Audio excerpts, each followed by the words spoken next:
Ebsan for ya damwa se ye mamumoma twen ya me adan ye ho akwaba ye ni so papa pa cho me da Azel Vogue ase se matade fefe Azel. I just love this efepa enti wonso wani age won se ya watade fatal kama pa na wo hwese de wo ma ye me sweetheart cat na o say Azel, a star for every story. Now Vesta Becca Azel will dazzle you. Enti still 7th anniversary, and at the end be on one or say 20% discount. Now see no so the mema so the abba a rare by Azel Vogue. Enti ukwa a mema na Azel best sort more out. Friend 0244 155 266 and I'm meeting so dear Z Mama. Dear Rita, I love this hair and also a Z Nails and Beauty, the hair mama, and we in sano fefe feno on so qua. Ubenya saying dear chain say if you say me papa na jusu and one Z Nails and Beauty. I type friend said the hair mama. Spenters Kotobabi or Echo Bank Echiwa pe friend 055 3837 201. Facebook, Instagram, TikTok, Z Nails and Beauty, aka the hair mama. Obekono, ubinya womo ewo intina onso waje wodie kama pa. Yesi birthday no ba kubi akem inti maminti free wona afe yento aswe Elizabeth Tutu or USA Chicago ene wa woda eninti wo papa na ousu koko ene busianfo ni na onmo USA Chicago ema happy birthday omusinyame enhirawo ena Daniel Kojo Mensa o Eija Kumase unisi o my youngest engineering service wonso ene wa wodanti Thomas o UTV Kumase ema happy birthday. We say Nyamishra pa over the weekend na me external makeup artist. If you had your in-house makeup artist, then mom say me ko baby na me photo shoot bia me makeup artist na ayoko Snatty's makeover na na birthday enti Snatty's belated happy birthday Nyamishra o ma onkwatenten onkoso ma onsa no enye fefefe kama sa said ye be ya obekoso a eyiyi nkrofo anim fefefe na edi enigye enisidie aba obi anim ti uko baby na ope makeup artist Snatty's SNATTYS Snatty's makeover Instagram or Facebook or obesisi weni mama ukama na odiako o program no a wo kono abedwafo aba wono matena se enunti yebebo nkomo na 3 topics akese miensa TUC wonum edwa Prof Stephen Adekye inti o TUC slams Prof Adekye for rating Togolese workers over Ghanaians. Was say Ghana globally one can research internal say na research being na so they can globally or no your professor idea obetumi aboayen ni statistics ni data no na mankomo no so eni mu atene o say globally no amanoni fo anasa wo ye more productive say Ghanaians and no dey Togo for ne dey no mfanto but adwuma fon kabom ko say prof why any no Omoma ne nyesa ene se onum si last year say onum sent to ko kwa akira ban prof ka kira ban say you omo adi omo man kwa adwuma say unim ye ha yen wo ye adwuma nhihye mu a ye ko strike a wo si aban yi yedi ena nenso wase aba be kan say nti ti you see say as a prof ni ya san wonum enu nti ena omo ka say omo mpani a wo ye no eni nanisa no but yen dia yo ha ne say anso asem na wo ka no ye betumi so atase ne se be se panico ni aban ahwe say dia o ka no de hin ne wom de hin na enim de hin na ye betumi a improve on na etumi aboaye afei na then politics majority leader Honorable Alexander Afenyo Making ena waka che Ghana fo nyina say Owura Muhammad de ne records nye ehu ankasa enyefe ehu ni cheze time enyefe kra terrible record enti munyi na kwa na cheze mamuntoma ba ma no na woni bibi fufuro bia wo de eba nanso another ye polls Ghana web ena ye to say na no global info analytics eye bie no a na ino sura mahama ehwere din kan say ye to aba na nka hwan na abeto aba ama no kosa no mbu bisebisa hin bebre na chisura mahama ehwere din kan no Ghana web ena wono so ebisa wo mu website wo se nka nani ye to December 7th abana ebeto na fimu na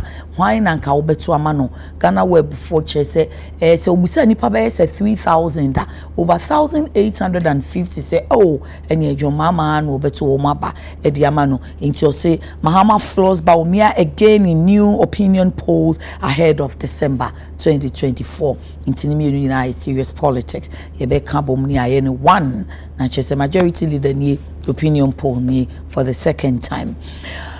And then the me of an bar first into Honorable Carlos Kingsley Ahenkra MP Tema West CEO Carlo King and a DMB of a security side. Me mouse, our mamma mouse. Papa Dominic CEO. Oh, yeah, this is a unia by one from my by one of daddy in Majuma. Oh. Now the major in Buapamana. Maka Tema West, no, and then we are one could be one could be a sober cock or shake. May well at Wallace. I wallow to Wallace and dinner looking. Wofi assume this year. Papa. Assume him a feeling. Yeah. Of almost a mouse. Some say you are actually the inwards. Honorable Carlos Ahenkra and Minia Bema Eric Adekye all the way from Bono Sumahin Crew break it dear and saying Obanka when we were you. Why ye? So ye ya or your deputy Bono Regional Communications Officer Emma NDC and me TV so boyfriend Bernard Mona or no so crano or ye flag bearer in the making and Chennai His Excellency a Canadian because Wamama Tia say afia banu die ben be pribi kakra enti political analyst e be kakra no onya analyst bi of abeka say demonstration campaign I know how anywhere misa PNC no na makoti PMP afri mu no o kan ho bia na o dabi o kan o mo mati PMP ni ho. But how do you feel?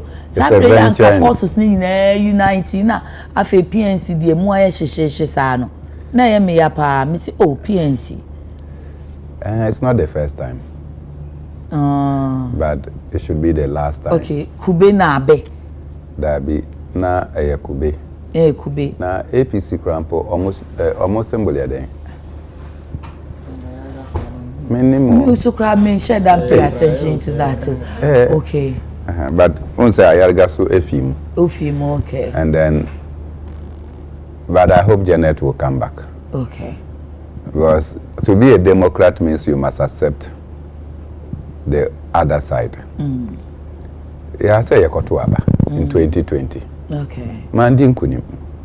And now Jitum. Mejitum.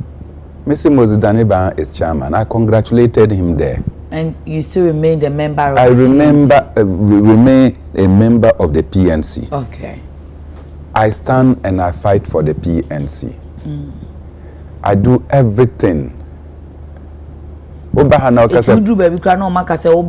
talking for them. You understand? And I deliberately said that Monyame, political analyst. Yeah. Because when I was even national chairman, the party issues a statement and the Dodoma commissioned Henry Asantemo to issue counter statements. Said Dabi Yanina Yantina saying issue statement. Oh. Now that Minya national executive, if I say I'm going to speak on behalf of the party, I want to show you trouble most to you.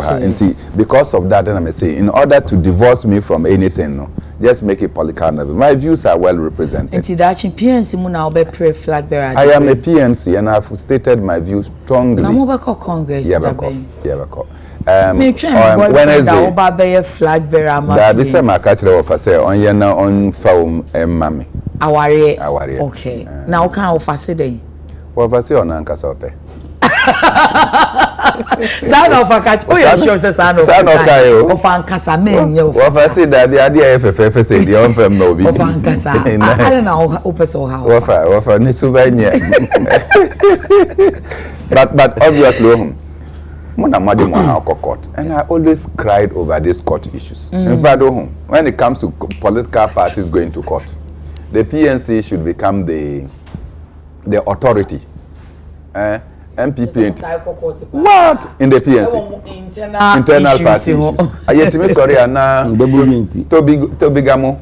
No, ma sorry, say Oma Pami National Office and Oma for me interim national executive. Yetimi ko Congress. I remember 2012. Never Congress I say in Sunyane. Yewa Congress I say Sunyane no.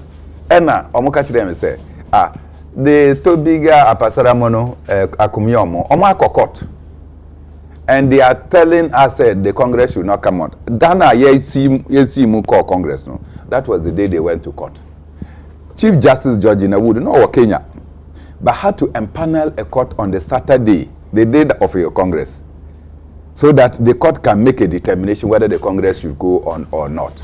I see. In the end, the court took a decision that Congress should go on. It was after the court decision and the Electoral Commission Mufi Accra to get to Kumasi to take a vehicle to Sunyani. So the PNC has become the authority as far as political internal court cases are concerned. Okay. But after this, no, you went to court. The court has taken a decision. So are you now fighting the court or you are fighting the party? Well, see, because the court has made a pronouncement against you, you are leaving the party. It doesn't gel. It doesn't gel. Thank you, Ben. As you want to say, if you don't mention if you boko, if you didn't, if you won't cry a word. So bizarre, me and Casa de Memoy by if you Mechiani or German of Nina. Sir, last week, what is statement now? Minister for Interior at the Bayern. Statement being curfew. Yeah. Okay. Nenye, some ministers here now want some work quarter. Dafia me posse usususe per the letter na anakrata na mo de. And no more dairy. Sir, dairy ama wakase omo emma omo kofunyo ochuma. Anti akase speaker befre. But the case is still pending. The case no mo wie ana. Injunction no mo na ya. I think the injunction no mo bogu. So the then they can go on by the substantive cases. Until your mo nano na me hu say omo de krata bia ba bonten say ye the curfew ato sampa ni pe also. Yeah, this issue starts here. Baby, I'm not meeting be. I can't want some. Maybe now my position is different because me say mra ye bamboo mra sem no more heading. So what I say? Okay. So when the incident started, no, nipa baako and a share no. So after that, some of us thought say, na beefy up the security in the area because one thing I mean when say even visibility alone in the community is very higher. It deter others almost bet me a commit a crime. Okay. It's the Biana mechanism. Yeah, with the impending for it is Obekaya. None other Easter or Koa, IGP, the police for about 300 for Kono. Sampa, you could nipa me son. And I'm a busa IGP say, Kouna soon be all on a yokoji anino. What the men bear 300 and a motorbikes a wokuman in a kugo and a monam ko. But the near consul was something, and no more in a motion and high. After such an incident happened, you know, so now why you crack? It's not only it is almost the curfew about. Now, on say, my banner mechanism, let me state my position here. Me, whether A or B, any dear I don't have any interest there. But my interest, I'm a warning, assume you are petem webina, no be a dear quaba. Ya me no kaza sisi and no kosampa, and no pa a numeral online, it was all koda. Anopa no nso na wa sorry ene ye juada o okọ petemu ho nyina dwa kese a ewo ye petemu ho nyina sampa market okọ me district ayo kro bi ti say si okọ go ka ya atwene krom obi fi ya atwene krom ko sampa itimi ba se bi a cars fi community mu hoko na ye tupe nti se one hwe na those two cars ni tujawa ya wunya ka akra na wako back obetwa be 35 kilometers ene dey free wako sampa district capital nipa ni kodijo okoton infudie na waka chese nipa ne se bono nan a kokrum and your community akwamone e wo Ghana nyina ho na ewo enti kwan anka wo de be 10 minutes na be ko no wo sampa obetimi de 45 minutes na akọ So the factors, yeah, where your area near very different. So you're best read the Interior Ministry. Fine. I don't know the actual cause of the curfew for now. You and I show your concern about it. But timing no idea. Yeah, a when you do. Okay. No idea, no idea. And if Mammy Musa this, Yana curfew, but now she will feel so. Now, Pia Bontiano, so police food a house a koda. How? Yes, that is what is happening there. No naya bo amount for go mufi, ubi and Pia Bontin, police food to me, boo refuse among Congress demona. Shady Sampa nursing training college. The video was even trending. And Quadano hostel. No police for Boria hostel. More quiet than all. I see. Huh? And a video back when I trended Twitter, I didn't go for good from near Buomo. And then I cosmetic policing, police for an same video near Casa Wetri, some Quada, moving with the Bayamo. Like, we don't, yes, I need just to be Bapetemo. So, yes, Remo, the people of Sampa are suffering. Yeah, a cashew season money away. Ghana, you know, prefer a cashew get the Coswa, Yahonewo. Cashew, you are buying it, Abrofun the Babeto. Into Indians and only Lebanese in the bar. Not your petty more, Mebunun Swanya Jumai, because a Juma be a new. In the season, a dra, Mebunania Jumay, so say about no Nayamona. Now, Kofa Cashew, care back on Edifi community, D. Camboni, dear. Young woman now, Quackofan and there be do sample. It is a do sample and also 4 o'clock about no sword than answer. Into your best rate, we are all calling for peace. I know say there was so many ways I bet me a mass from the island are prevailing. But curfew at this time, many security aspects. But I don't think it's the remedy. But if should in case say or more say no crying a best the timing mona and you no 9 monsoria no panonson and no thing. And let me ask you this question again. Se curfew be say ya and say IGP mona me so. Se curfew be say ya why mo no mo wa kwanya se omutimi pi wa bra yintimi ni omohwe. Because I know obi ne make aside also a paramedic say Sampa government hospital. No ko adwuma say the musi discipline no wonsi ho bi. Say wa hu the mention because on nurse for atade wa sorry a okọ na adwuma yes no nan abọ na ekohia no. So such a person bone ben why at the end of the day bibia so see Sampa government hospital won ye ko. Nti ye besre if mpanimfo so mo kọbọ ye ho ban am mo nkọse no ye besre omo the protection a very key man. All right. Yeah. Yeah, why last hour uni senior a lawyer near NT O level ni A level phone. But Eric is over coming. Still SS. Don't worry. Yeah, NT. Yeah, but I'm payment share me tema West for Gankani new parliamentary candidate over. I'm for in Shakasi Suma Irabawmia. Yenya ni dana so say maybe a ye buga na babedro na zakuva rigana babedro abeto so na amanyo maybe SCA no kre say you know when you want to say na expect to be any the whole world over. That's what it is. Uko baby a what is some way but you see ne ade wono no na say ne onum ye no ne onum to ne de se kirempon so sana ebube na yeah, correct me. There's every indication. Say, Papa, we nani swadi hu, any and sempa yeah. I wouldn't move say ye manu kwaina or the betopuno swa. Vessel when you be at this juncture, my cousin, you know, crack green pen. And tis a witty baby na say or say or the some more elbow about me and ne are only power to even appoint a security officer at the Jubilee House, for example. Yes, Wabuna Brani soon. Your man opportunity knows what he can. And I know he can do it. Nganka and there Mama who say taxes side ever Tony Omaso 1 more 2 traders. More expected flat rate tax. 10 year oko abrichira kwa kofa insure ba. Onu insure me be me baba ko tax was here 2%. And do multiply times here who has an word Ghana. And Juba Banana is as we make Usika Renafi Navaco Babetia. And then Nima Bibria Waka Ediafa Namemua or Dema Ghana for a Ghana for man opportunity.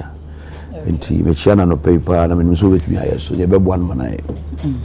I feel young so be a man initial comment into young topic in so TUC and Womocrata or my issue say Profade nini yasa Ghana edwumayefo. Something I'm bad friends, me na start here. This one mo be heading. There be say who ka say ya na so when this is for me na me do mo ntemi.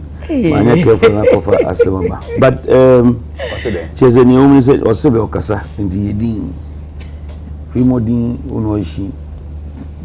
Ya ni o say Professor Ade asem no kind. Me dem feel say ni o kan na wasre o. Okan. Baby, I'm not laughing, I beg you. It's okay, man. Because offer yenko. Okan Bruni because of rhetorical. I don't think say Prof bit me a catch the Ghana for so why yes scientific research be actually say ni Okano say edimusa. Okay. Because say workers to go workers, which class of workers are you talking about?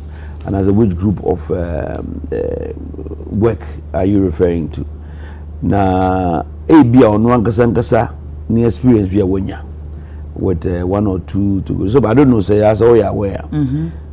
Artisans be brave what Ghana ha to go for.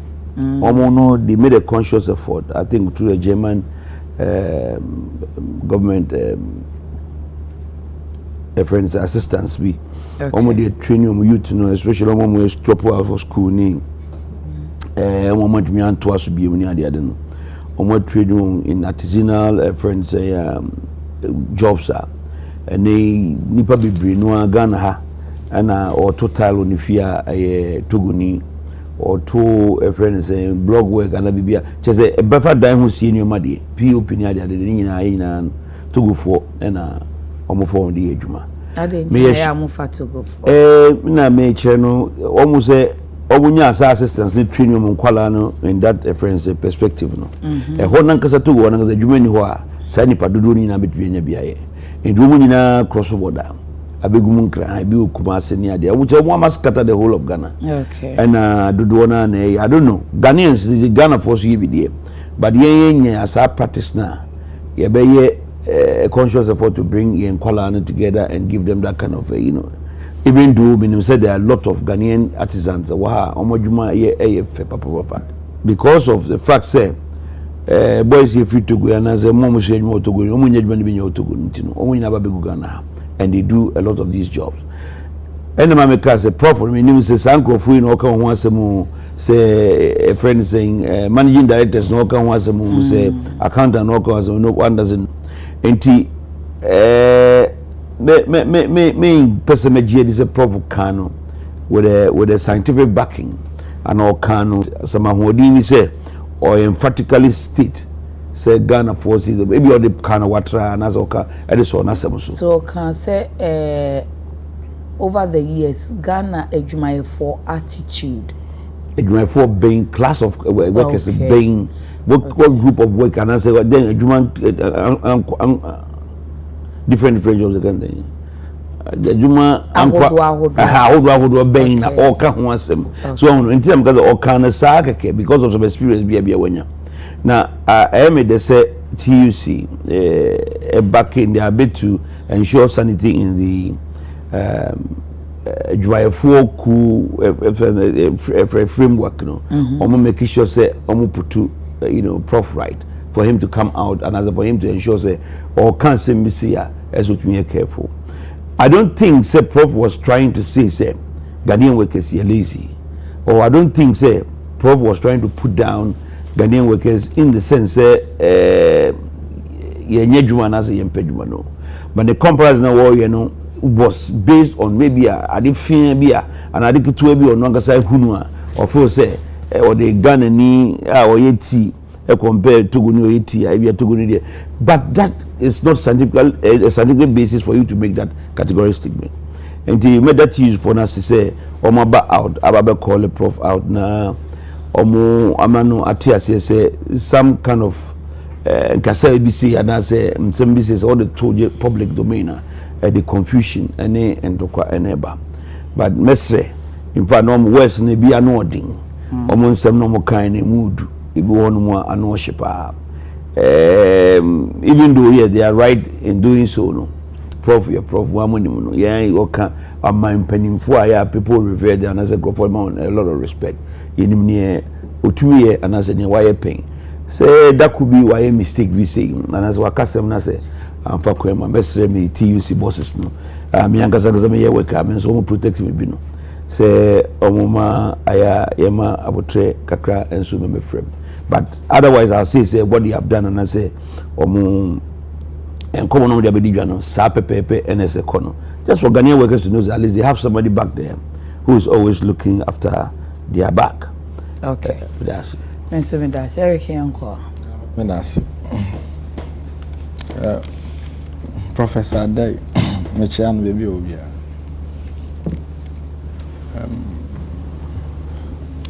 Pagana Jumayefo in Acho. Me pacho Professor Adekye di mamo. Nya butre na se wuntie me side nya ema o man the clarification and you don't know whether that's over cast pacho. Omo paper mu so na ewe.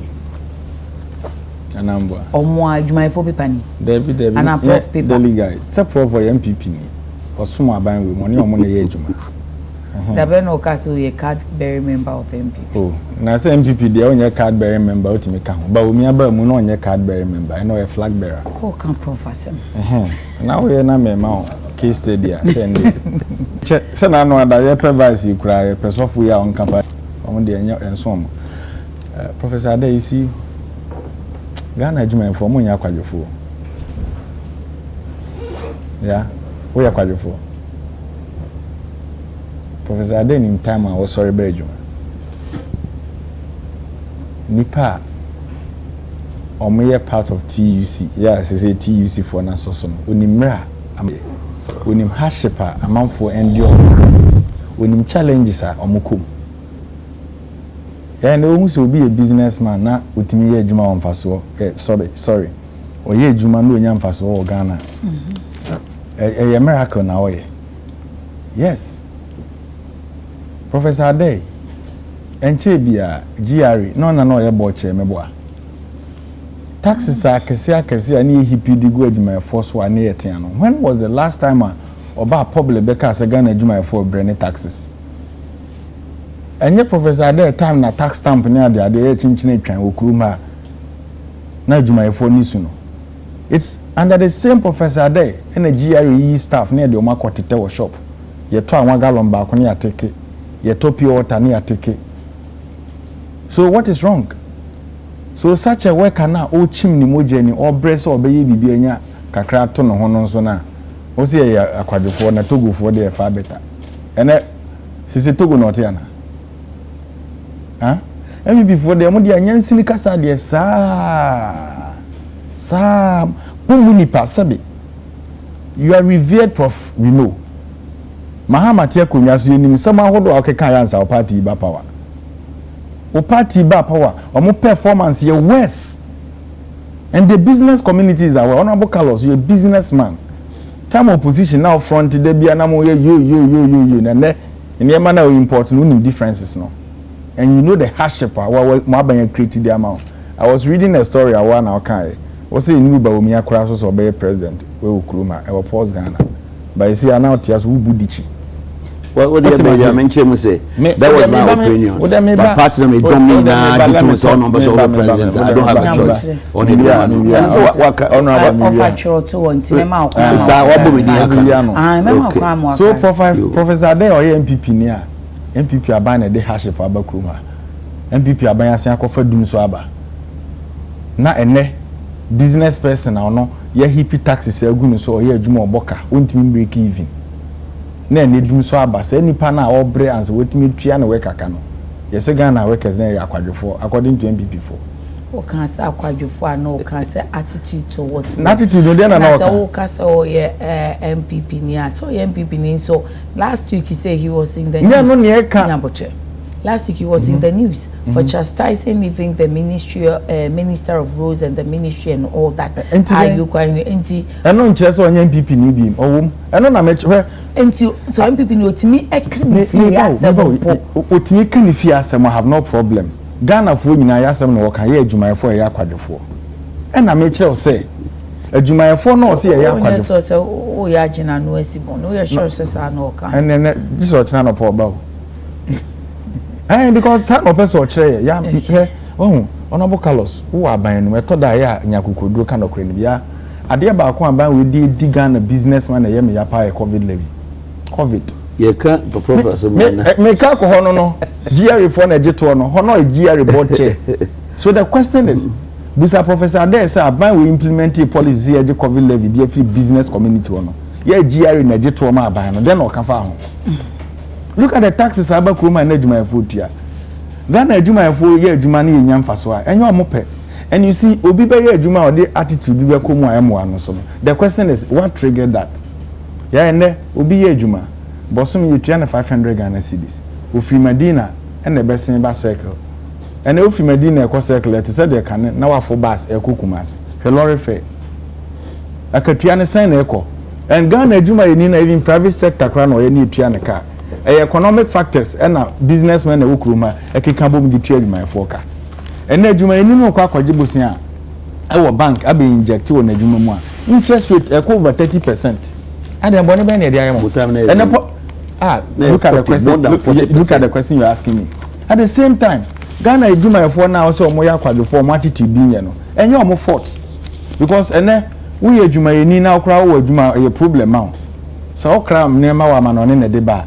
Under John Mahama pension no pay $100,000 as sika ode be kopeni nena and the better times 10 because of the recklessness of Bawumia and Kufuor Aban of which Professor Adekye part of the same government. So Professor Adekye yenim se wenye bi adabraka Ghana adwuma efo yenya akwadwefo and na me no ka say ukọ filling station na ukoto fango na o ye trotro driver ana obi car na otwi ni work and pay a said the net ye kan no nya sa na tie ne na ya unim se adwuma bebre nipa ahonkeka wosoro no e depend de okọ adwuma mu awunya ena ma ahonkeka wosoro okọ adwuma mu wasomojo adwuma cost bibia ye boko na won ko dan sori ne ugu se be good report ye se ya tum ye ko yikura de akoduru ya se transport ya like system in favor.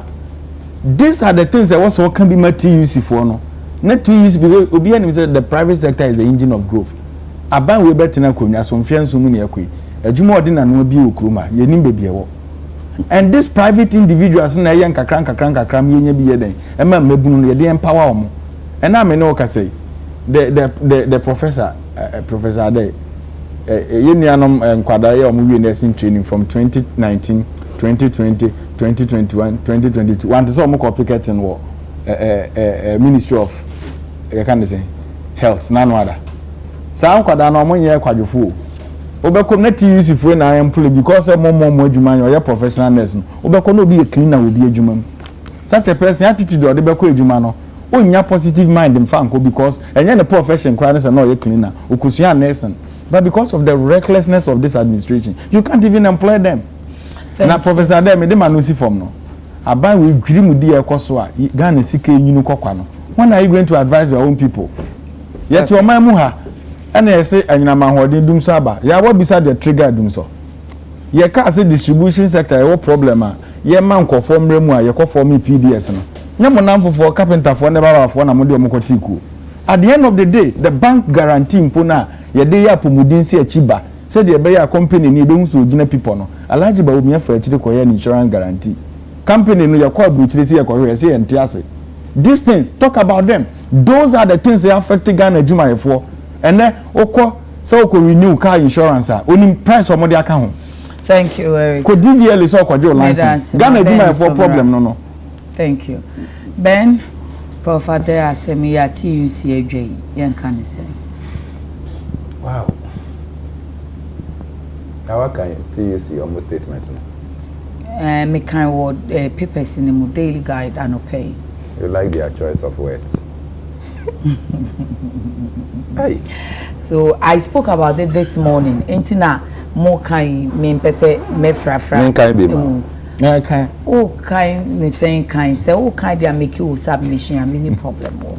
The words are very lovely. Ubetimi aka say lovely. Hey, Ajay. We say lovely pa. I love the words. Why wouldn't you love it? I must say Prof is clueless. And I just me read one sentence for you. But omo your research o. Why am on research? TUC for no. Omo your anyway. Omo your research ye pa. In that view, you falsely claimed, among other things, that the attitude of Ghanaian workers remains one of the worst across the world. Again, in 2019, you advocated the removal of students and labor representatives from the governing councils of public universities. In December 2013, you rubbished the demands by doctors, pharmacists, lecturers, and senior staff of public universities and polytechnics for market premium, stating that they must thank God that they have jobs and not make market premium. Then, baby, I'm 2023 so hope. I see basic teachers are call strike, so Kasema Yintia. This is the point that I wanted to make. One say Oniha, and with this one, interview, Emma the TUC said we will no longer sit down. The question that was put to him, Emma, had this attitude. I see, we will no longer sit down for you, Prof. Adekye, to continue the unwarranted attacks on Ghanaian workers and trade unions. You are clueless about industrial relations and the challenges of Ghanaian workers are grappling with. We will respond to any such attacks from you henceforth. Thank you, Tuasa. Prof. Adekye, na menim say oba be ye Gimpa ye. Gimpa. Yes, sir. In the course of working for Gimpa, we could be in international school. Or no be international school. So we in a 10-year Gimpa. We be in international school. Now, and I miss also in the course, na make us say we and as be in school before international. I see. What you say? Okay. The school was in existence. It is a judge wako be no nankasa court. Then you can begin to understand. Say ye the o public office. O baye akufodo ma o baye board chairman edema Ghana Revenue Authority. The Ghana Revenue Authority, according to you, now it was public workers that were there, Ghanaian workers. You, by becoming the board chairman, you became a public worker. And yes, sir. Now, UNG said the public service is a place to be. You worked at Gimpa, also a public institution, and you are part of the Ghanaian workers. The TUC protected you and your work. All of a sudden, no, near Ghanaian workers or more, and so you are the only person who is a correct worker. Every other person is not correct. Doctors call more demonstration. Say omo per market premium. O say jai. Monday radio say ananya kopon say mo krampo mo ejuma. Na ebi mo nya ejuma. Nti say mo anya ejuma. Mo nko danya me say mo anya ejuma. Is that what a public worker is supposed to do for your colleagues? Nti osha as a TUC abonato mo de omani adi na eche hu say nti response no kran shada anye in relation to this. That the way na your friend say this the one that broke the camel's back. Na chere say omo asha da and omo tracing in kasa na pronouncement all these years. And omo hu say papa yi say jai no man kwa. That we should go and start importing workers in this country and stop the Ghanaian worker from working. Okay. Meanwhile, you help an institution to train Ghanaian workers. To train NIPA, say Mumbai ejuma ewo maimu. Enya no nti na obeka say my training crop for many so aye. What is his work record at the Ghana Revenue Authority? What is ono prof ni record at the Ghana Revenue Authority? Okay. What is his work record? Gimpa, he has commercialized it. And I must say Gimpa, he has commercialized it. Gimpa ya nanka obia etimi kono sesiano Gimpa unisika. You can't attend Gimpa. It is overpriced. Because you came there and did not understand the raison d'etre for the establishment of Gimpa. Obaya, Obiantua Nombra. So GIMPA has become, your friend is saying, a fee-paying institution. But it hasn't taken the civil servants and it has become a place where you are overcharging and overpricing. I see. That is your work record. To impoverish many of the Ghanaian workers. Otherwise, GIMPA was doing well. Now, if he Enochino, Bawenu say, he's only talking about the people that he is part of. Because only MPP for the Yejuma. Only Omo Ye Ghana Revenue Authority. Then when we say Omo work rate is very low. So I think that probably the TUC, Omo Kurampo Bunu Efuntem. But obviously, this is talking about his colleagues in the MPP who have underperformed. Okay. And he wants to attack them. But people that are to be statespersons, their pronouncements and conduct must reflect the kind of honor society wants to give to them. Repeatedly, you have said things. Profi, but I think that Iyoko has finished their investigations. Almost the reporter. About the road ministry. Yes, last week. Yes. Omo saying. Iyoko said, Nasem no kano trust if he say do baby friend no for evidence and answer bibi no he didn't cooperate with them. No. Into the way they use it, he didn't cooperate with them. Into evidence be anywhere a church say ministry no. But how did you expect him to go and collaborate or cooperate? Oh, but why now amount time? Jai. Train. Ben can watch him Jai also draw to her Jai. Ben yanko me farm Jai. Ben yanko to her. Papa yi una waka public servant. Nejuma all year wajisika wayese contracts are overpriced. Iyoko si bra. Na ya no ntnase. Na onchirechire kwa inu ma. One for dance anko. Wentimi anko. One kase wentimi anko. And you are talking about the attitude of the Ghanaian worker. Look at your attitude. Look at your attitude toward public institution. Say, "Ona ukan yo," and almost say, "Bra, nababwayan," so that we can unearth the rot in the road sector. Amakwata mo chiche contract say omo ton katie ewo e Kojokuro market no. Wentimi anko. That's how he said it. Okay. At the end of the day, you could not even go. And so you are blaming the public servants at Iyoko that their work attitude is what? Meanwhile, you didn't go. Okay. Second, or last one. Last one, thank you. Yeah. Yes, Ben. Yet, Togo, only me a Kosovo. Brown Assistant Constitution. Very good. And yet, and a sans me, more brome, a Togo honsem. Kanda pa mo mama mo bro me keke uko demonstration man ko demonstration now we there me call rally we don't protest uko jina ho na wakasa na wako people assemble at one point me na me organize here I organized the Ghana Togo Solidarity rally in Ghana. Yeah, that program now. And now mo ko betri me kanda pa mo betri rally party when I rally man. Demonstration. Togo for rally no here. Please. Demonstration. Oh, fuck me my time no my fan clarify. Yeah.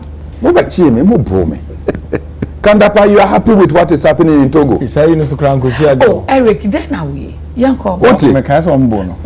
Oti. Yes, Ben. So at the end of the day, they have taken the constitution away. Yeah. Togo constitution almost say parliament and there are only 91 people in parliament. Akufo-Addo ministers change among parliament. Yeah, 91 people in parliament. They will determine who president is. Togo for no nkahubi.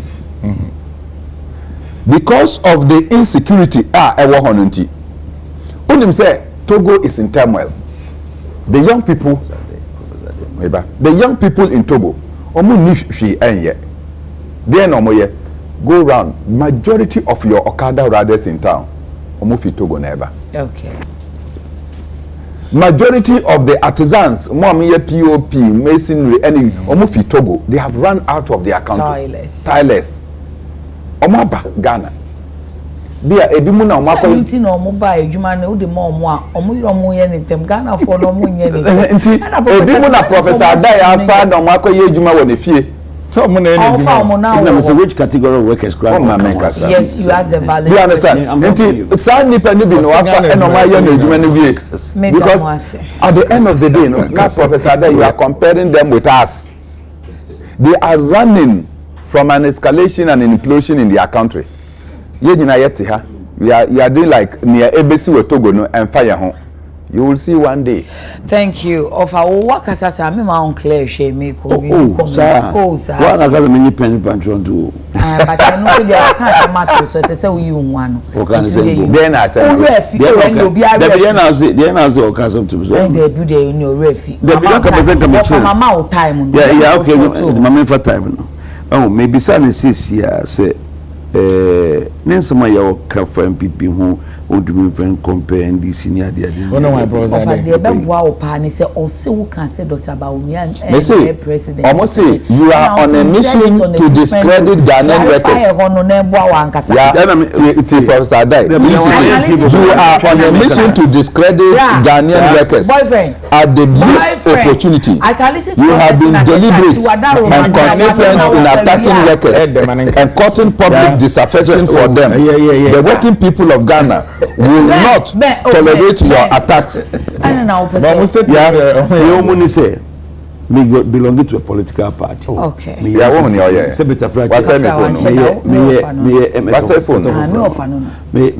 MPP member of parliament by extension me oh by extension me can MPP leadership.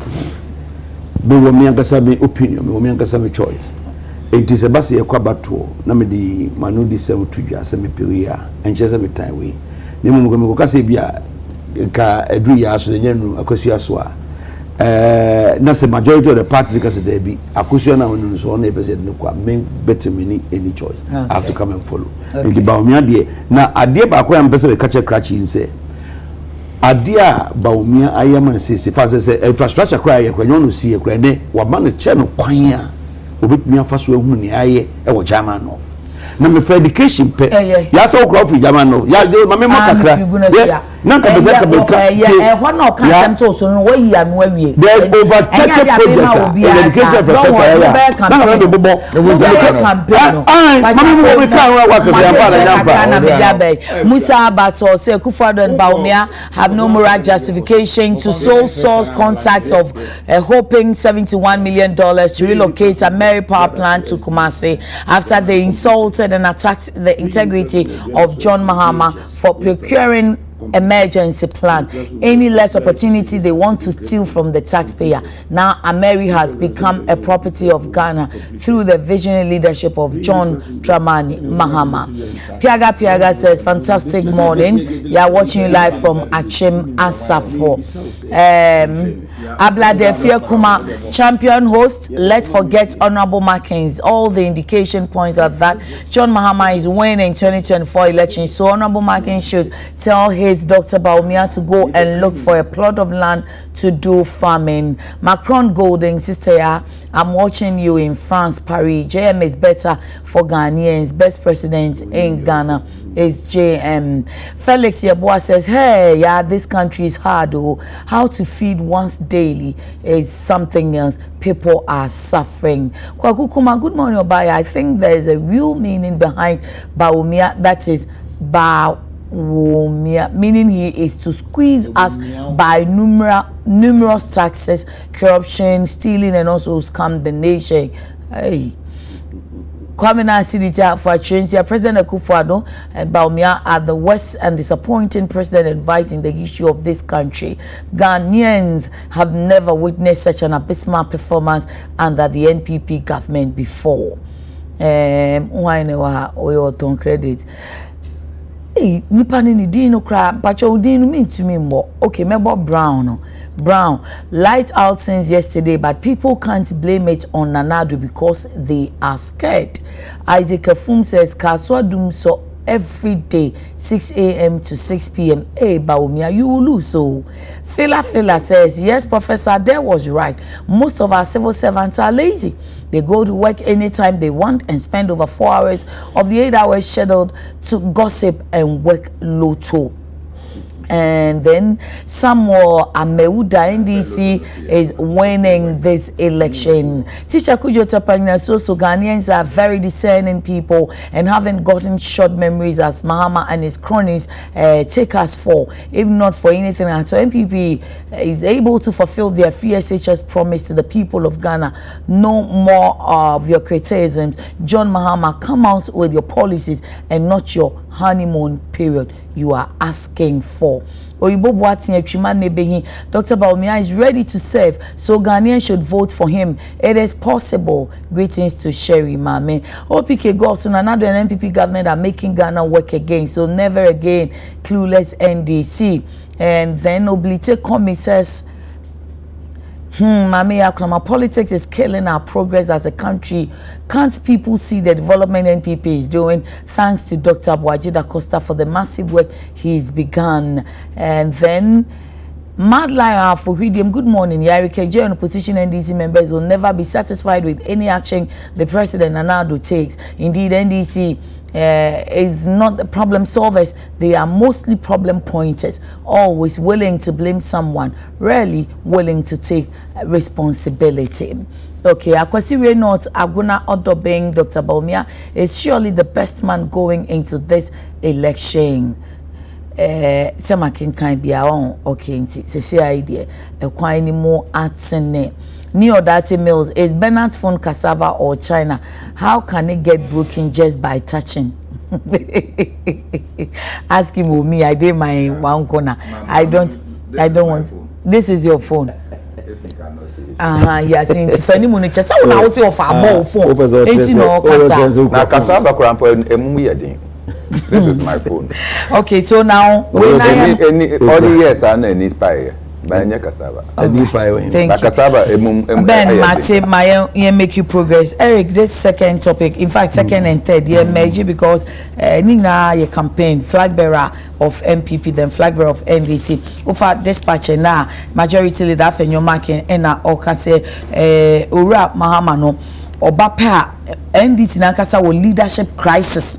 Inti so ba ebenya sunsun so woni so ontumi nya hwe owo one term so pe nti oni bibi papia oba abeye amagana for and so far the insight and so wonum chese wo ma ye opinion polls Ghana web for website na nipa be 3139 respond and say omu take part we no 1898 omu say asesenka ene na ye to aba ka obeto aba ma hwan 1898 say I represent 60% say kombeto ediama mampeni dada mahama and 792 say representing 25% say ombeto ama Dr. Baumia inti Mahama floors Baumia again. Afenyo Markin says no, Mahama is not the best option for you. He has nothing new to offer. So it's 9:40. I'm giving you 10 minutes. 9:39 according to Mimi the Mimi the say 9:40. Two years say 9:39. Mate 9:39. Meso media 9:39. Let's go. So 10:49. 9:49. Afenyo Markin. Quiet. Afenyo Markin say United. It is what we have you. Also NDC will leadership crisis. No crisis, but a new way to be by NTS and accident. NDC is a formidable political party here. Any leadership crisis. Ya call a flag bearer. Ya running mate. Nyameya Adoma on 25th. 24th. Ye share UPSC. Ya outdoor your running mate. Ye flag bearer nama. Or jijin kofo adwen kwan omususu se de Ghana mamu fa so de ye de omu hia se ye ntintim na ye ne Ghana fo ntem apam ye gusu aye ko listening to building the Ghana we want. Enti leadership crisis na one the definition in den. here is your political party. Mun nyina modern connection man for mugum. Na no ada na mokokoto aba. Me ne Penny Carlos oti na oni ewe alantremante nenam. Abato no moto ne be steps nkwa be 3 say 2. The monko akoto a minister ni CEO ni hwan na ekoto no hwe bribe kura na mutua ma government appointees a omoto aba ma ba umia. People were taking 30,000, 40,000. Wa bra me kuro mu de 40,000 ko no kusuma marketer ubetim dia hye nipa ni na dwetri. So such corrupt government. Emu nipa etimi ka so obi wo leadership crisis. Even after some year mo internal election year no ori alanchemanten yo mo na TMPP ni DC where na afenyo mo didi so no mutimi contain na ye den na ala na free mo ene ode ne ho akwadwan forces alanchemanten last week was the MPP no more establishing in maybe near ni principles no more the TN ni ho ene they praises those who are corrupt in the party, those who are thieves in the party. So those elements in your party today, you are telling us they deserve better. What do they deserve in Ghana again? Yes, indeed. I must start some debate be. And Oma John Mahama kwan ba or on fear na pe, in fear na won't mean fan yeshi. Yeah. Ghana Constitution here to Abamo be as Mampenia. How many in fear no audience and say to no swaba? Yeah, money interactive. And then fear nine. Yeah, to Aba MOB. Into me interactive because I only listen and ask questions. You don't get to ask me questions. Good. Yeah, to Obama will be as a president of Ghana and fear nice one near to Swaba. And there's no well in our constitution so say president to be our second king who can fear watching. So Sana tear there and care to Obama will be an among fear watchers and they were chasing and was maybe. So President Mahama 4 years no by ya also one year no. And I man in fear nine won't mean find your Don't forget so Baby Dean fear nine. And fear nine obedi as a former president now Tiffy and legacy one firm to coin. Yet the no crowd and find new tracker so no challenge ye delete be free. Yeah, green book ni and yet the mamma said dear woman you right mon correct no. Be seen that munya dear back green book may something wrong. Mona mo launch tracker dear chi and more press conference be a wrong more delete. MTN project na be room. Astro for school for old school for na be room. Obidwa we see a community na be room. So this element they have the guts telling us that 4 years is not enough. Now mo yamamo 7 good years. Who the 7 years a creative mess. And now me know cause within your 7 years no. Yeah, omu PBC. Huh? President Mahama be 4 years. 4 years no be di ya na okono. Na PBC produced by company na ye adwuma na ye adwuma. Na ye adwuma and mo PBC. And na 8 good months PBC workers muntimi nti omoka. And now what better now? 7 good years. And when they are more school, 4 years backlog. You can't even employ them. And you're saying, say, Obi be in fear now. No, Obi be in fear now. Or can you pass on now? I employ more. Obi be in fear now. And fear now no 2 anywhere rate hospital or the CA. Just give me 1 district hospital. Mom 7 years no. More really full years yo. Men go friend, no baby. What you must say? Obi be in fear now. University of Ghana Medical Center.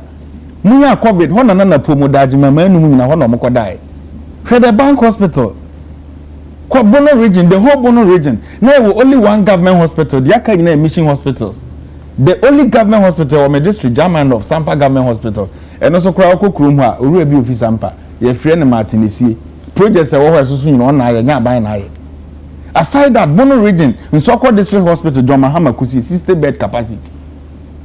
John Mahama bedi 4 years in my region alone or nursing training colleges mako 13. John Mahama bedi 4 years correct community day schools ahodo osi no okruma 4 years one made him fear what you John Mahama 4 years na Cocoa Board ye adwuma no mo ye adwuma nyamfa so. In 2015 Cocoa Board at 26 million Ghana cedis. Go and read the 2020 Auditor General report. Say yemfa nto ho ne yemfa nya apomudin si achiba emakuafo. That is a Kuafo pension. In 2016, you signed 2 million from Cocoa Board proceeds at the Sanko account. Baba, listening to the track record of your government, this reckless administration. Yeah, Cocoa Board, Ukraina, made the example, man. In 2017, I buy we better than Kunya. So, Fian Sumuna Yakoyo. 2017, Cocoa Board, Eboka 395 million Ghana cedis. 2018, Cocoa Board, Eboka 78.2 million Ghana cedis. 2019 cocoa board eboka 320.6 million Ghana cedis. 2020 cocoa board eboka 426 million Ghana cedis. 2021 cocoa board eboka 2.4 billion Ghana cedis.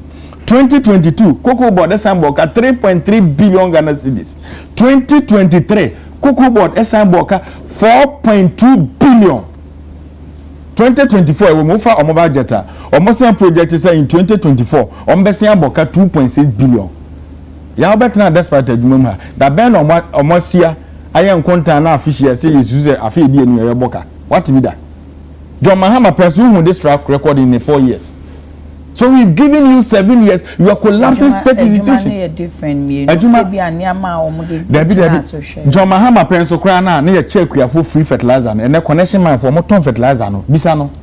John Mahama penso cocoa kwe na carry cocoa bag a bonus of 5 cedis. 7 good years, not even a peso of bonus. And you ama cocoa kwe ni. John Mahama penso ani ye cocoa rules and cronies and amodi cocoa road contract mama ye. And you are telling us that John Mahama they don't be Macronis. And mention them, they should mention them. Chama won't be a quarter cocoa road contract man over 42 million Ghana cedis. Quite anyway. You sign Tebri Essen Bank Sika. These people more we have bomb kruma. Now my prayer ne Ghana for my to me. Mube who level kruma. And these things in government mube to me no dia bechere. Yes said akuntabu be yejuma because yentimi ntenase se be fun o man yejapade nyina. And then within your 7 years, state lands a wokruma in Amafa. Go to Sunyame. Reach experimental school. So you know. Now no other monko chair regents as in Amfa. My regional executives of most Yamuka Mam. Jesus offer a lakeside Kwanso Hoko, aviation landing. Muncheni in Amfa. Go to cantonment. State lands in Muncheni in Amfa. And you are telling us. So be 4 years. Now you're about 4 years near Fum Serjapade in Akamobe 2 BB. In your 7 good years in office. Must say Ghana and start seeing now with Galamsey. And now bio taking delight in destroying forest. Forest say what quite brave to a wokroma now must say now with Galamsey. Then the same government will tell you so look at the Adekye territory. Abayo say quite duemia. Now lands ministry account was with duemia bear 12 million. Okwa uhu. Nyamo person na macha achimota forest krafa. Na mo de mama na wonder 4 years epo. Mo beche. And this reckless government is telling us to say Mahama be yedin Mahama 4 years all corner inflation in that sense. It was around 15.4%. And then inflation koye could do 53%. Where is the economic risk it? Alaji Bawumiani Samiria no munam krum malata. Toto niema omodi calculate inflation. How is the inflation today? And then under John Dramani Mahama, Kremonisi or Komeka Kobompaya, uyi 11,000 Ghana cedi now Komeka. And then Kremoni Komeka Kobompaya 75,000 Ghana cedis. What are you talking about? So you're a businessman. Under Mahama person, what's the sign? Under Mahama person, honorable, what's the sign dollar now? So the code just what? Net is saying that is the reality in the economy. And after your markets, I know you talk anyhow because and then you want to know. Not actually, you're pushing up anymore or your majority leader. And I may be soon. But the Ghana for catching up and your market say here, I'm going to say. Almost all of them be bill be Bamrashi be the fee. Ghana for say true, and to opposition is saying you came out, you were against what majority of Ghanaians and pay. That is the elements I come once among them. So you're straight Ghana for Ghana no, eh, that's in your building. Because they say na Kufo, Papa Kufo Beja Ghana, and Cananado Ametoso. Say na Rollins Beja Ghana, and Canatoso, yeah, Mahama, Medema Nusi from no. Mahama 4 years no. What is so the 126 ministers by? Akufo the first 4 years, 126 lazy ministers. They came to create problems for the economy. Thank you. What are you talking about? Then let's go hatch anytime, Mami. But your daily dispatch. Vote for Bawumia, reject Mahama. He has nothing new to offer, majority leader. And then the insight, Mahama floors Bawumia again in new opinion poll ahead of December 2024. Factually, no ma'am. Since I'm the timekeeper, accurate timekeeper. 9:49, 10 minutes. Let's go. Yeah, the woman say. Na afenyo marking sunu. Party Ben and over. Na or a majority leader. It's or your MPP. Or your MPP. How does it? F2 MP. F2 senior. F2. F2 MP. Near woman say or your fellow Casfodian. Oh, I see. Inti also called the Hall of True Gentlemen. Okay. So anymore. What can say fellow Casfield obviously Hall of True Gentlemen. The only university in a university. Meeting in every 10 minutes. Kasaya wakasaya and also can 10 minutes. So clearly, after your markets near kind and Yansema, you should not expect. Okay, time. Because all your campaign. 59, my sure. All your campaign. It is all your campaigner. Obey your money party. Won't even call your campaign and another political party, the presidential candidate. So there's nothing new and nothing strange, nothing novel, and all kind in Casino. Near all kind, no, Mentiasium was as majority leader. I know, say, Onimpa, say, they elect people into parliament. And yes, sir. And some of them, they go back and they don't return because Omako 20 So they didn't get the opportunity to serve as long as or no waiting me serving in parliament. Meaning said Nipabi by elections omutimidi in Kunim. And in the main elections they lose. So they don't even serve 4 years.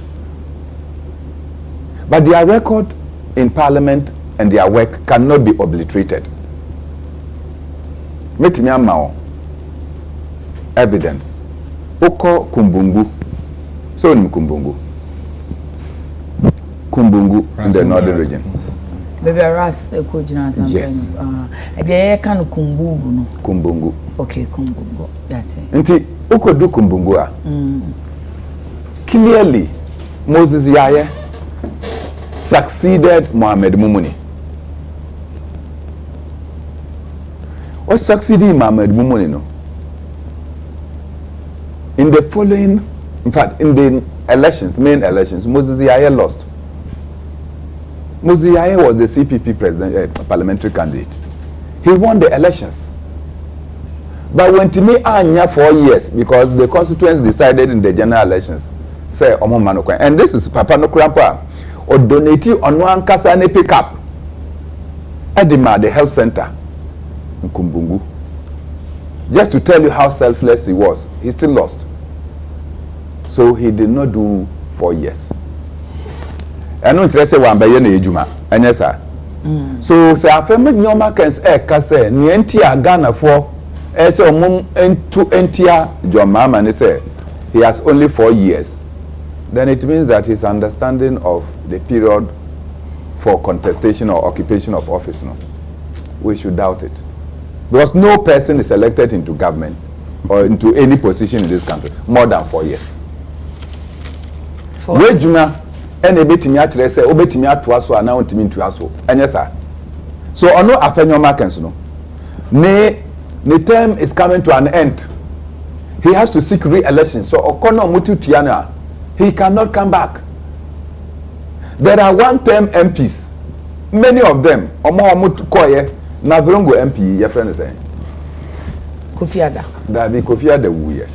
The Kofiada Olusi primaries, no, edema patients. Okay. At Tangoba. And patients lost the main election. An NDC guy. Okay. In the primaries of the NDC, Papa no Elusi until Uncle Parliament view because even no Nakasani political party or man to a man.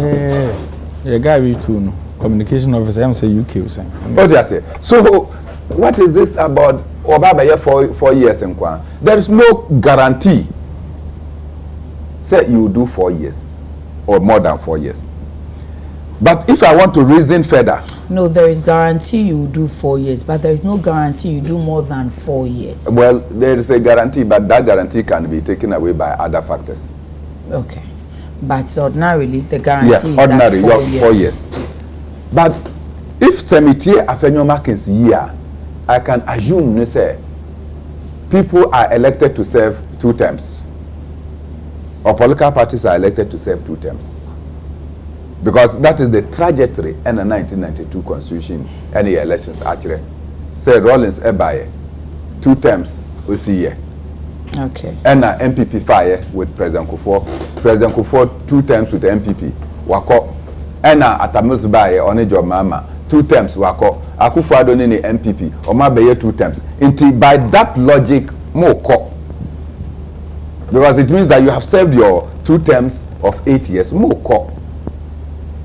But we hear that you are trying to break the 8 because you want to say that it is not guaranteed or cast in stone. Say oba mo party ba na my 8 years na ma na another party aba. So why do you choose that you can talk about the 4 years and not talk about the 2 terms for political parties? Nti ya say na musumo nam kwan so no. Your part you should go. And that is how come that I think that look, the balancing act, that cannot be an argument. Say Ghana 4% yen to abama obi. Now be 2 years. Now on CS ye niema mu mayen. Why? How is that your concern? Say obi betimi aba me say me ba yen to emo emfi amanone emba oman mu in a year. We'll stop the importation of rice. So if Ghanaians want to vote for me, that I should come and implement only that policy. No, muntiminduya omu emo ewo oman mu. So that they can stop the importation and dependence of imported rice. Why would you say that Ghanaians should not vote for me because I will not do more than 4 years? So honestly speaking, my fellow custodian, I don't know what he was trying to achieve. Yes, you can talk about and crucify Mahama on many other things, but not on this limit, because the constitution says 4 years. Oh yeah, na Ghana 4 pair, no Masayama. John Mahama did 4 years. The people of Ghana decided that he is not deserving of another term. Inti ya mano kwai. Enti na mumumba abaimu. So I think that that one should be put aside. As for the opinion polls, what should I say? About 2 minutes. Yeah, obi achire na de. Me ankasa me anchor. Oti laboni. Okay. Oti no officer. Onko bebia, but oti me ye polls. Oti me ye polls. Oh, your friend Ben Epson. Uncle Ben Epson. Oti ni laboni office. Onko bebia. But oti me ye polls. Oti me ye polls na wachire na de. Say yeah, want to say Ghana web, the only website, and they may not necessarily have. No nipa na eba ho ebeto ye Ben Epson no ye nko ho. Ono na oti ho na wetumi agage constituency we say na omoto abakosi ye nti say na yes omoto aba. I'm not getting you, but me person ma juro because as I will cancel boni sirimu no I post no. Oh yeah. And the sirimu kan kura wasoro.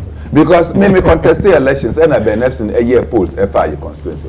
Time now year polls no or the nipa bi kan ho when the person had actually even pulled out of the race, but Ben Epson still factored him. So I sent him a message and said, nipa no actual letter Kurampo on count. You are still polling about him. Until the Electoral Commission has taken the person out because one file it. But you are still polling because Otiho and Obi Catherine say these are the people that are going to polling. So evidently, Obi to me the polls. Ghana Web aya ne die. But Ghana Web nipa say na ekoho. We almost say 3,000. Me say nipa say na ekoho. How many people are omo Sankana? How many people are omo Kwepra? How many are omo Nakpanduri? Omunim omo this kind of phones. Waiting call Ghana Web. Omo nkoshe how to get a job, and they are going to look for where to cast to do polls. So clearly, and the polls can reflect that we are winning. But you think that sitting down in the polls telling you that you have won, wedding could him. Yeah, say yes sir. Nkayebako sorry Debiane Akobompaye will win through prayers. Thank you. Over yanko. Yeah, me that's exactly. That's this time there. One time no I adwuma say. Say be as go any see ya.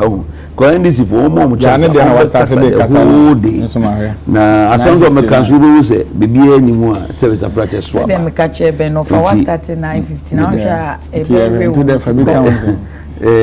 Yeah, but nafi ya me kasa bi ani aketa me aba famo. But the point is, no, just over 10 minutes. Oh yeah, don't worry. Yeah, you are John Mahama. When you're not the president, in that could be award 2012. And sorry, Anti-Asempa. Inti Anopa Berjuma as vice president, and you know, as well as San Moshatari for floor. Now the account financial and Sana Obey president. In fact, yeah, it's here, you know, so be a disaster we do. Me sure say, Uber touch Maka credit, say, 1 year, what is managing director of Despite Media Group. won prepare wo adwin bia new teams have ade be che say asem ya mentino besen ko. It will take you time to prepare yourself towards programs, any ideas, this strategy about be running. In the area of mama nankado de na yamano bokakra. 2012 election yebeko yamano bokakra ne say. Yamano de yebono enkra yamano yebemano dibim kakra wo. Bo anya na Joseph as president. 2012 and NDC was a yeah the young co-primaries. You say you do wow because we buy NJ and after you say your market too enough so with me. In fact, Okoye president, but we need general election be a president. Yeah, we this have 4 years now. We my Ghana for who say enya dia you bet me atroso as a president. Enya dia you bet me edi enya to so say. Wo to aso na say another 4 years ka ho e kwan na wo de enam so no. In fact, one my Ghana who chile be bahan more. That time any problem be any epidemic be a be any guy you were living our own free life. But Oma who chile be sunku bagana yet desumu more than 4 years. Ewo Ghana. So in the Ghana for edgy to be from some say MPP for Ukra. Ye buy ya nyoma bebre. Na fofie na antoata ma nyoma gesi ama the whole world economic crisis abano ebi abatia esieso se afanyoma keka na sem saa na owonyina so a ode kasa because wohwemu a Ghana has aban bi betra konwa so a oye ne first 4 years in the way say Ghana for benya ne ho akono na zo benya ne ho mfaso bi a ye de second term we ka no President Kufuor bae saa President Friends and Rollins bae saa ye nyina enim modern ba presidents bo in the first term. No need the about first term no o manage guye enti yamfa no anka sem credit na wie. Enei yetumi abubu aba beduru ba bi aduru ya. Wo sa ba biu. Na eden pa na wo yes our first 4 years da wanwie. Eden na wo yes our first 4 years na Ghana for enya time bi se. Yesa de akonyo no ma obi wo a wo beba ba beto aso. Ne me nyan ka no. Odika the chese constitution mu no yesi aban bi and as a government bi no president bi ought be traso 2 terms of 4 years. Okay. But obi an the first term onu kura tumi gina Ghana for enu ka me dem ye dwanfu into the second kura twa me amenti.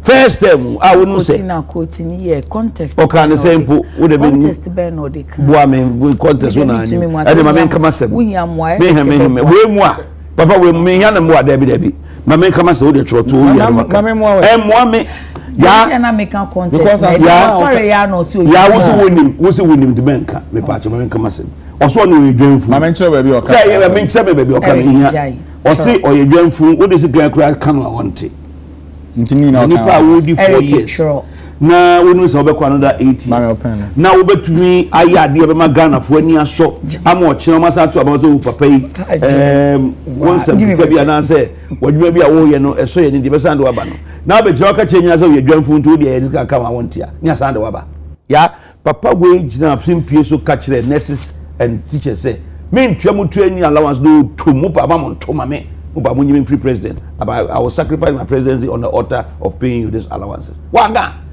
84 years I open 4 years I come home. Any day na ye an allowance but onye adwumanye. Ya ma men kama sem. Question na mi busa. Any question okay any question statement. Okay of Ampacho o say me ntia say mu ya because see am abeye university status. Into university for loan nko loan. Instead say metia nursing there no mu ya ye be for. Okazo ni ko loan. Oh, yeah, no, Abasama make a way polish. Me polish my me question. Of we da me bisa. I know be question men polish. Of any ya metua amount, but when we school to fear 4 years. Ono de no we no unya dwuma. Ono de okazo nko ji loan, no we no munya dwuma. No munya dwuma. Good. Enti me bisa no munya dwuma. Munya dwuma de kire say health infrastructure no you need enough to absorb all these this about. Bebo onya no kre. Me can I am going to give you more data region. You me pa chene say udi obi e compare another eso be kisho so wu yi adepotin anipa na tumi ya ba gbadumi anye e de asiwo e de jese bu atumi ya na wadumi we me ke wu be de wano ka say wuntua so mayi me from nyim film wo ye mfa cross na wo kan no kre some nkonkoje university loan ni bi na go mo university one a dan she share the two among college bi akoje loan na without any hassle and nay Dr. Baumia and the president and as the master your friend say President Kufuado or say memo nkonko fa guarantee be am baby mo Ghana card dey crab na everyone wa akoje sa loan would they sanse mo to two and some afejo marking kan me leader proper leader papa kan ya obaso che Ghana for say ye ni bibia ye de be so a friend saying President John Mahama former President John Mahama ebe holding to the accountability for these 4 terms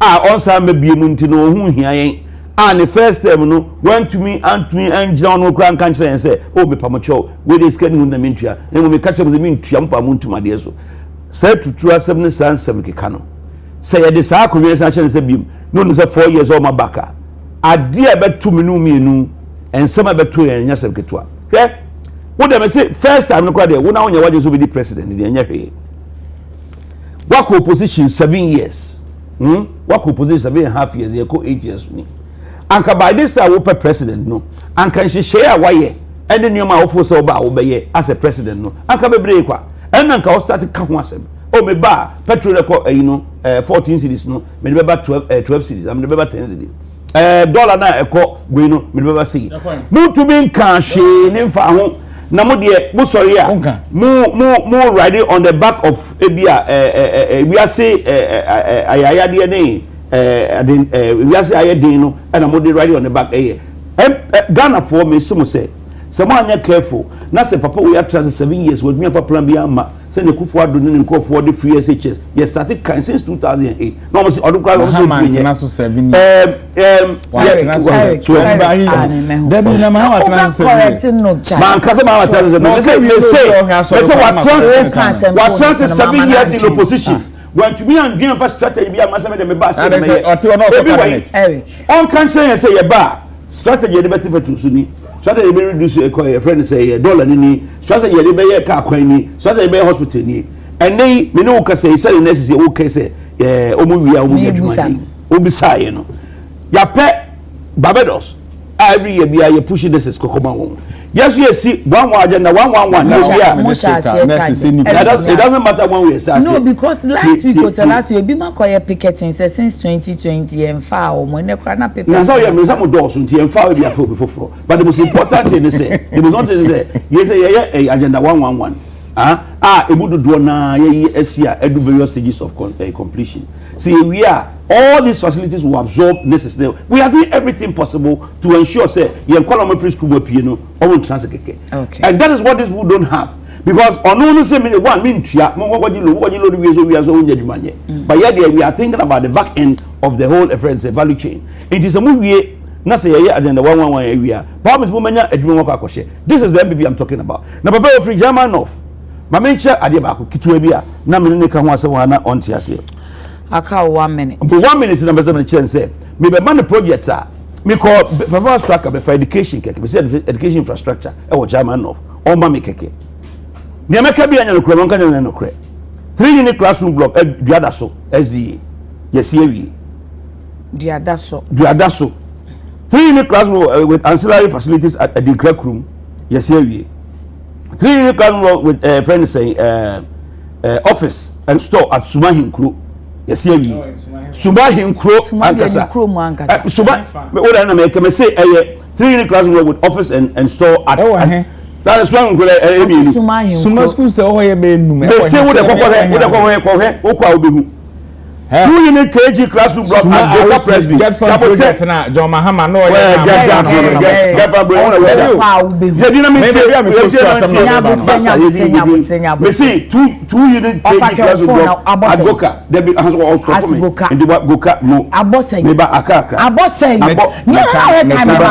aka 1 minute so o time na 2 unit classroom block na say model Presby uniform no time yeah out of the uniform yeah 6 unit classroom work as mole Presby primary ya tie jama mole bi wo mole mole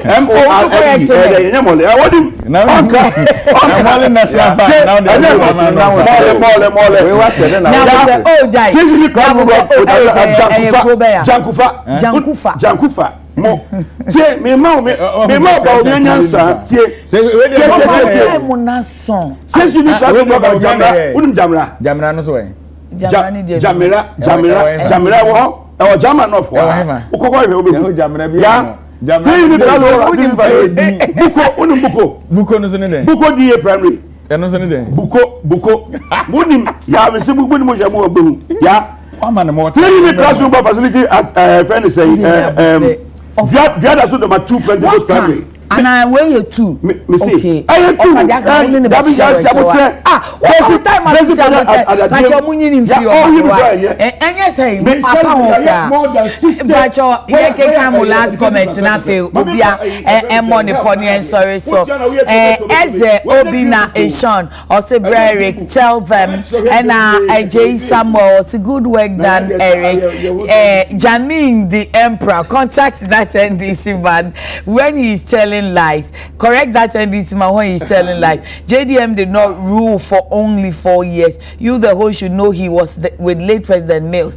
The late President Mills did not even rule for a complete 4 years. JDM and Mills had 8 years as NDC government. I am not your spokesperson. That is why Carlos is here. Yes, JDM the Okaso you made and the answer for Isiana.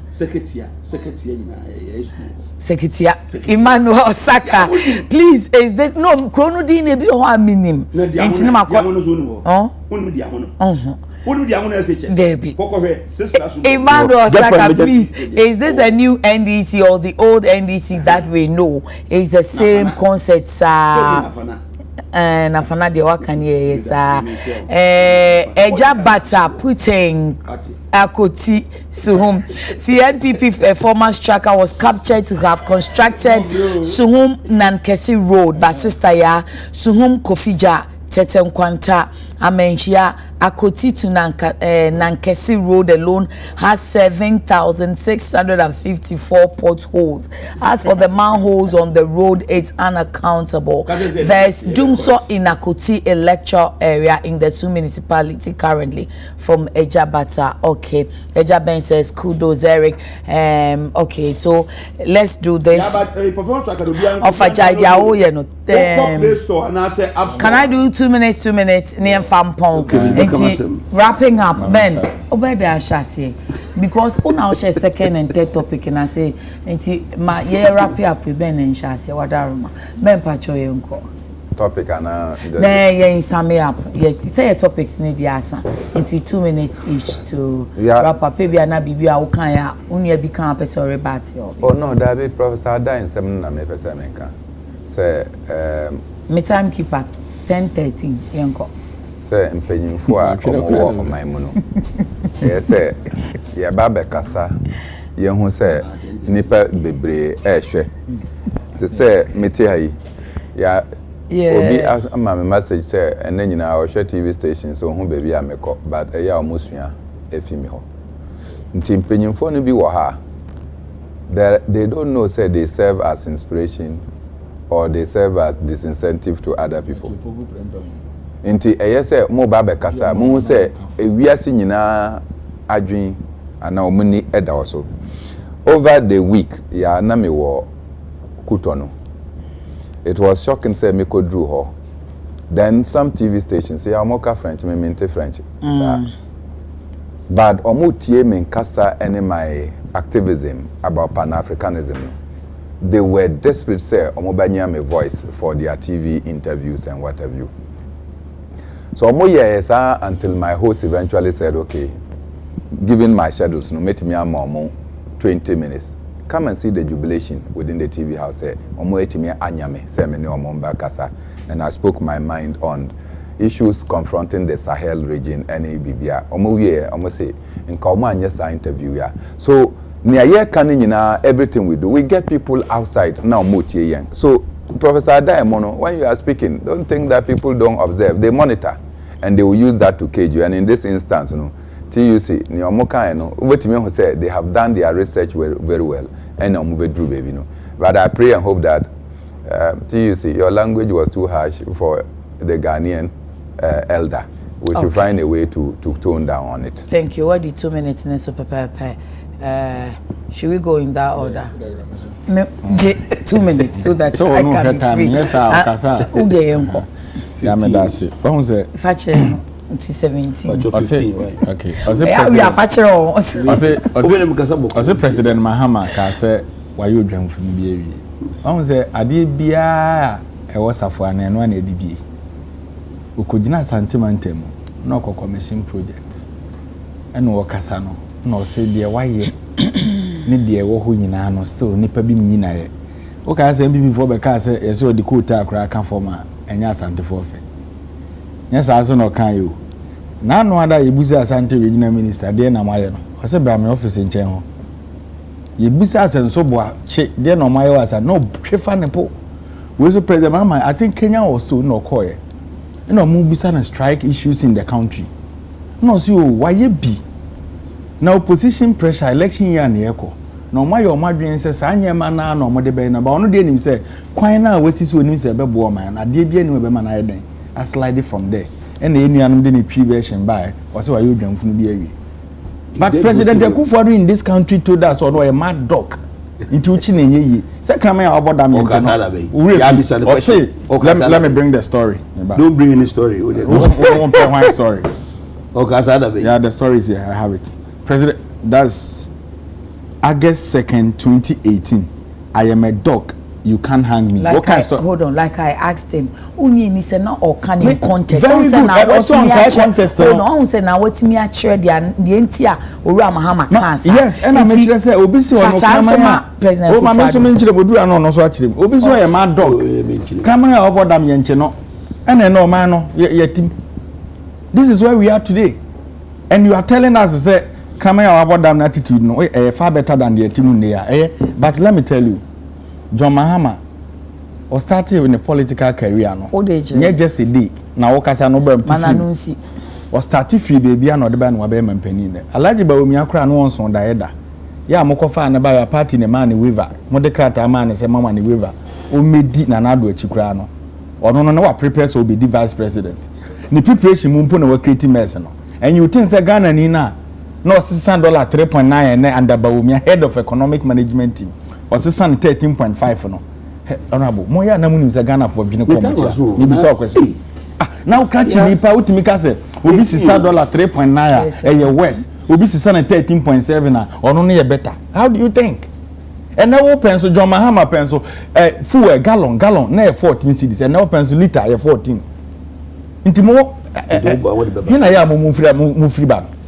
And no more Casaswa, I could do more power 3 minutes. Said you no or church jam 3 minutes. Abroso. Just a macho additional 1 minute here. Thank you. Of I am time on the mount. Yeah, me start time here. Okay, we start 17. 18. And before the new as well. Yauni. So we na se betie krachi so mo kasa. Adana menim say ye kasa yo mutia no muntia. When you kwanya tell position 7 years. You have every reason to plan to get to this point. When to me anwi ade ba ko pa ye policy driven. When me kasa ye ba sa ade we any ba. 24 hours. Oh, 24 hours go what you say. For 3 minutes mama. Banafo, say I would them. Oh, yeah, the point is say omunya position no mo kasa so a. Yes, make us about performance tracker. Or say yeah the MTN 4 project or my baba ship. Say MTN 4 omye project at the time. And say me makwa lobby. Any NDC NDC ni or standing or me constituency. Me makwa lobby enya GMP so baba ye lobby. Or say GMP baba ye. GMP so free we no baba ye. And so mutu the Bank of Ghana. Mo de contract and so. Beba. Mudi a friend say. Mudi contract. Yeah, you know. Because it's my project. It's our project. I am a project. Yes. We na because any Ghana gas for the tracker no it may attractive. Na tracker no keep den attractive the central government and as even agencies. Attract what near abaya ye. Constituency. Yeah, for the sake of the viewers. Yeah, national cathedral. Eric. I was over time. Under every ministry, under every sector, under every project, meaning all the call ya me patrol the politics. Download the ABN Eboa. sani meka na fuka ene jamfu mani ade na fuka be municipal kama na fana ya mekai me kamenti sa ko nkradinda eso de wuni jamra na ejeje mire jana ejeje mire ya wo de kwa ho de ufre so ho jamra sa I see jamra so ho bin chantro we say ba o me chantro na chantro Mole National Park mole mo de mole oni moni wo no man ka di ya na ma me nkasa say mo di America enso mo Bank of Ghana for kwaji loan and as one do musikasi hospital magia who appointed the governor who appointed the governor yeah me ya ne me kire say usu body and usu kobi I'm for hospital o musi I started be no usu ensa time on no planning that na MP before and o ban so mo na be wie ye eso na mo ka mo de kam mai omo ni omo aye ho na ti yen kokoye bibi na se ma MTN for koye project mai na de ka say project 21 corporate na MTN ya 21 eso say corporate MTN ye project hospital we am hospital na ya banda ya Tese ni ebia makache asembisa no be makache to uti aden na obisa no be tese makache to for say on mesi 21 besa eya mama ya na me dia po wo mama hakim mama ka say 21 mami kan ho say 22 mami kan say o say ya di over the 26 billion to what mo say your friend say pension there is no 26 billion in any account. Read the report. Let me read. Where is the cash? Where is the account? In which account? Na abeja for mobile no. Open your kasala say Honorable Carlos Kingsley Ahenkwa oye MP Tema West. The Honorable Carlos Ahenkwa no. Bernard Mona oye political analyst and Eric Adekye oye Deputy Bono Regional Communications Officer and open Madam Abeja for so ya da mwanse mo fanche mbebia aye de da monte kasa ne papa no se anu baba ye no koso sa na abadisa pacho meda azovog ase ewo matade fefefa azo epamami pacho azo epamam memanso eye rare by azovog enu ye mema de enu no obetumi afre no 0244 155 266 0244 155 266 Instagram, Facebook, call like ho na ko share enso emame na utimi ne so de Zenos and Beauty the hair mama emi papa ajusu friend 055 3837 201 or Instagram and Facebook the hair mama and Zenos and Beauty yakuna mani nyame ya domo a ye wono china onyame shira onti na ni mu nchira na onshira wonsa no adwuma na ukodu fie nwumere so a kai na fana sedama ya kram